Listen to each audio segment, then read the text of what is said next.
দেখো বন্ধুরা, আজকে রাত্রিরে ভাবছি গরম গরম ভাতের সঙ্গে একটু চিকেন কষা বানাবো।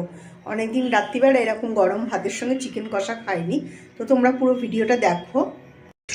মাংস করব বলে প্রথমেই কড়াইতে একটু বেশি করে তেল গরম করে তারপর যে কাটা আলুগুলো ছিল সেগুলো একে একে দিয়ে ভালো করে ভেজে নিলাম। আর তার মধ্যে একটু হলুদ গুঁড়ো দিলাম আর একটু নুন দিয়েছিলাম, দিয়ে একটু এপিট করে ভালো করে একটু লাল লাল করে ভাজলে এই আলুগুলো কিন্তু মাংস খেতে দারুণ লাগে। আর প্রেশার মেরে নিয়েছিলাম।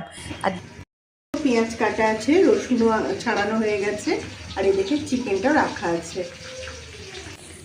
আলুগুলো দেখো লাল করে ভাজা হয়ে গেছে, আর প্রেশারে একদম নরম করে এটাকে সেদ্ধ করে নিয়েছিলাম।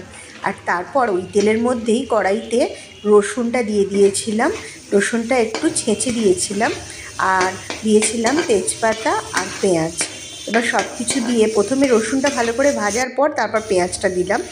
এতে কি বলো তো, রসুনটা একটু ভেজে নিলে তার গন্ধটা খুব ভালো লাগে। আর একটু সামান্য চিনি দিয়েছিলাম যাতে কালারটা খুব ভালো আসে। আর দেখো পেঁয়াজটা আমার অনেকটাই ভাজা হয়ে গেছে। এবার এর মধ্যে হলুদ দিলাম, আর হলুদটাও আগে দিয়ে দিলাম কেননা হলুদের যাতে কাঁচা গন্ধটা না আসে। আর একটু লঙ্কার গুঁড়ো দিলাম, আর লঙ্কার গুঁড়োটা দিয়েও ভালো করে নাড়াচাড়া করতে হবে। তারপর দিলাম আদা বাটার যে ধোয়ার জলটা ছিল সেটাও দিয়ে দিলাম। তো দিয়ে এটাকে ভালো করে নাড়িয়ে চাড়িয়ে নিলাম। তারপর যে টমেটোগুলো কুচি করে রেখেছিলাম সেই টমেটোগুলো দিয়ে দিলাম, দিয়ে ভালো করে একটু কষিয়ে নিয়ে মশলাটা তারপর একে একে আমি চিকেনগুলো দিয়ে দিলাম।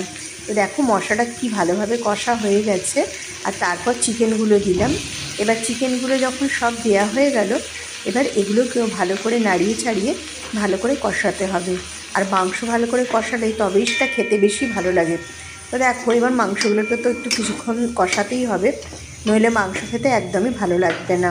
দেখো মাংসটা অনেকটা কষানো হয়ে যাবার পর আমি এর মধ্যে নুন দিয়েছিলাম। প্রথমে নুনটা দিলে এর মধ্যে থেকে জল বেরিয়ে গেলে মাংসের টেস্টটা একদম নষ্ট হয়ে যায়। আর যে আলুটা আমি ভেজে সুন্দর করে নরম করে সেদ্ধ করে রেখেছিলাম এবার মাংসের মধ্যে দিয়ে দিলাম। আর দেখো আমি সেরকমভাবে জল কিছুই দিইনি, মাংস থেকেই এই জলটা বেরিয়েছে। আর কত সুন্দরভাবে জিনিসটা কষানো হয়েছে, আর রঙটাও দেখো কি দারুণ এসছে। এবার আলুটাকে ভালো করে এর মধ্যে আমি মিশিয়ে দিচ্ছি। আর জলটা আমি মোটামুটি একটু ঝোলঝোল রাখবো, কেননা খুব বেশি একদম শুকিয়ে ফেললে ভাতের সঙ্গে খেতে অসুবিধা হবে। তো তারপর সামান্য একটু জল দিয়েছিলাম এর মধ্যে, দিয়ে একটু ফুটিয়ে নিলাম। আর লাস্টে দেখো আমি গরম মশলাটা কিন্তু গুঁড়ো গরম মশলা দিইনি, আমি গরম মশলা বেটে দিয়েছিলাম। এর টেস্টটা কিন্তু অনেক বেশি ভালো আসে।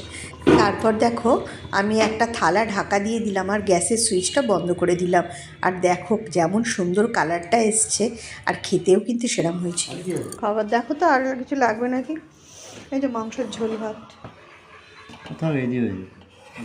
তরকারি দিই না? হ্যাঁ